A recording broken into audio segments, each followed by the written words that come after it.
ভারতীয় কর্মীদের ভিসা প্রক্রিয়া কঠোর করেছে সৌদি আরব। সৌদি যেতে ইচ্ছুক ভারতীয়দের এখন থেকে পেশা ও শিক্ষাগত যোগ্যতা প্রমাণে প্রাক যাচাইয়ের মধ্যে দিয়ে যেতে হবে।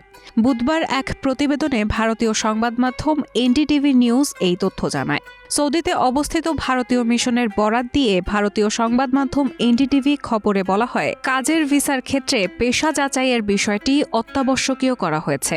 অর্থাৎ সৌদি ভিসা পাওয়ার আগে আবেদনকারী ভারতীয়দের পেশাগত দক্ষতার প্রমাণ দিতে হবে। জানা গেছে, ভারতীয়দের ভিসা প্রদানে কড়াকড়ি আরোপের বিষয়টি 6 মাস আগে প্রস্তাব করা হয়। মূলত সৌদিতে ভারতীয়দের সংখ্যা কমাতেই এই কঠোরতা। কারণ ভারত থেকে যেসব কর্মী সৌদি যান তারা ততটা প্রশিক্ষিত থাকেন না। এক্ষেত্রে ভারতে পর্যাপ্ত প্রশিক্ষণ কেন্দ্রের অভাবকে দায়ী করা হয়।